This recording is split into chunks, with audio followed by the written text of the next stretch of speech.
Um, Tina, tell me, what's it like, this market? Have you ever seen anything like this?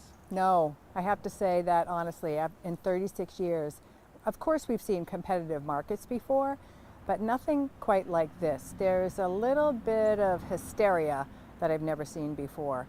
People are so anxious to get a home, interest rates are so low, and inventory is equally low. I mean, we're down nearly 50% on inventory that we normally would have. So the buyer pool is not thinning out quickly, and buyers are making offer after offer after offer. They're racking their brains trying to figure out how they can win that bidding war. Should they waive an inspection? Should they go way, way over asking price if they have financing to try to beat out the cash or at least be competitive with cash? And we have a lot of cash coming into the market. So there's a lot of things at play in this market that we've never seen before. We have people coming here from other places in droves. They're coming with cash because their markets are more expensive. Now we have job portability. They can live wherever they want. We never had that before, where people wanted to live in Maine. They dreamed about living in Maine, which is why the second home market is so strong here, because they can spend part of the time here. But always the question was, what am I going to do for work? That question's now been answered because of the pandemic. I have job portability. I can live in Maine now if I want to. So we're seeing people migrating here and realizing the dream of living here, but they're bringing money coming from more expensive markets, and they're making it a lot more difficult for the Maine buyers who have financing, that typical, buyer that we've always worked with, making it so hard, and they are getting beat out time after time after time. And it's hard. I don't like seeing it, but it's a factor. It's wonderful if you're a seller, but if you're a buyer, it's extremely trying. You said that the inventory is down about 50%. Can you put that in some context for somebody who's not a real estate expert like yourself? I mean, what does that look like to be 50% down on inventory? Well, that just means that our normal housing stock or listings that we would normally have this time of year, this is the time of year it starts to ramp up, with May being about the top of the market when it comes to incoming listings. We're down, it's not quite 50%, I'd say but it's in the mid to high 40s that is below. To the uneducated person, 50% sounds like a significant amount to be down. It is a significant amount. I'm not sure we've ever seen it as low as it is right now. So it's hard for people to understand, because on the opposite side, we have sales that are up, prices that are up. It seems like, wow, places are selling. That's true. Most of the places come on the market and they are selling just like that. And they're going under with multiple offers. They're closing well over asking price. It's a frenzy. It's a frenzy right now. When you talked about a lot of people coming in from out of state, is there any, and we don't have to do this on the spot right now, but I don't know if you know off the top of your head, is there any metric to talk about what percentage of people that are buying in Maine now over the last, I don't know, in 2021 have been from out of state? We will know that, because we do track that. Our Maine listing systems, when we put in a property as sold, the buyer's zip code goes in, and that's how we're able to track the percentage of buyers that we have coming from other places. Historically, we had about 25% buyers that came from out of state. Last year, I believe it was more like 33, 35%. What it will be this year will be interesting to see. In any event, it's still up at least 8% from your average market, historical, consistent, I would say, Maine market. It's up. That's quite a significant jump. Pardon my ignorance. Remind me how many years you've been doing real estate? 36 years this year. So 36 years doing real estate. Have you ever seen the competitiveness for houses like this?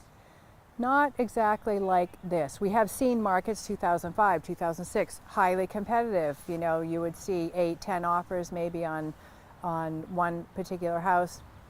Now we're seeing multiple offers on almost everything. I think that our number of buyers from away and the amount of cash offers that we're seeing is something we've never seen before. So that's what makes it so difficult for those buyers that have financing contingencies to be able to be competitive, because cash, it's a sure thing. The seller looks at that and say, wow, why do I want to jump through all the hoops that a financing clause is going to bring me through? When I have cash, I don't need to deal with any of that. And on top of that, we have buyers that are also saying, I'm going to waive inspections, I'm going to pay cash, I'll close whenever you want, Mr. and Mrs. Seller or Ms. Seller. then the seller says, well, this is money in the bank, right? They don't have to worry about anything. There are no hurdles they have to clear in that process. It's from contract to closing, smooth sailing. So all the other buyers that have, even if they have 25% down, 50% down, it's still a contingency that the cash doesn't have. So it's very, very tough for those buyers to compete with that. Have you found that waiving inspection truly does increase somebody's competitiveness in their offer? It does. However, in certain instances, you could be comfortable with that. If you have a client who has purchased several homes, they understand housing, they have building expertise, they have knowledge and experience. Okay, I could see that. We know what we're looking at. We can talk about all these things that are showing. A first-time home buyer who knows zero, wow, that's a real risk for that buyer to be offering without inspections, but they're doing it because they want to buy that house. They find their dream home. People will do anything to try to get it, and that's the thing that's making it so tough.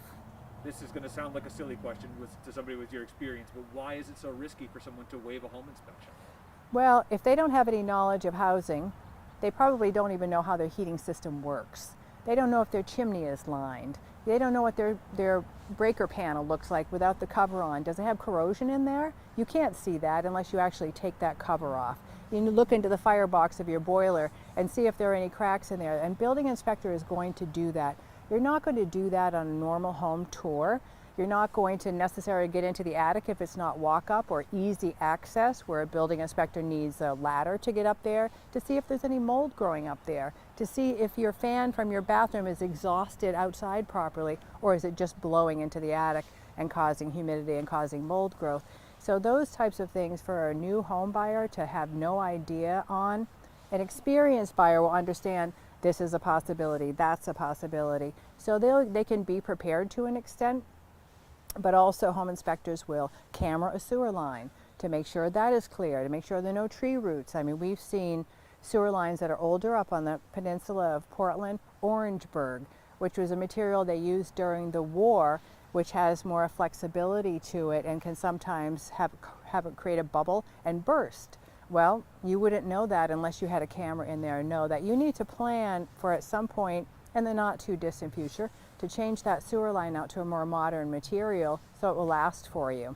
What kind of potential cost are we talking about for somebody who misses 1, 2, 3 of these kind of big ticket items? Right, it really depends. If the heating system has maybe a crack in the boiler, and the seller may not even realize that, because when the boiler is working, if there's a crack in it, any leakage is going to evaporate before the seller might even notice it.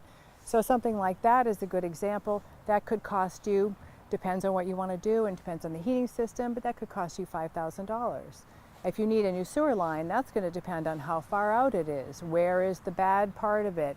How much has to be dug up? Do trees have to be taken down, etc. Septic system, same thing. That could cost $15,000, $20,000. It's just all these unknowns that without an inspection, you truly would not have any idea about that. So the state of Maine doesn't regulate inspections. What's your opinion on that? Well, they don't license inspectors, so anyone can be an inspector.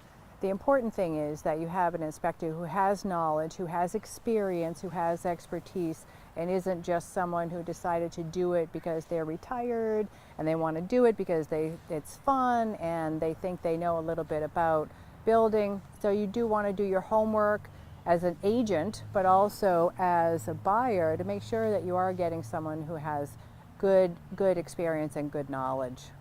There's a bill in the legislature, I think it went in 2019, it's currently in Sunrise Review, which basically what it sounds like is they'd like to put a licensure of some kind on a home inspector.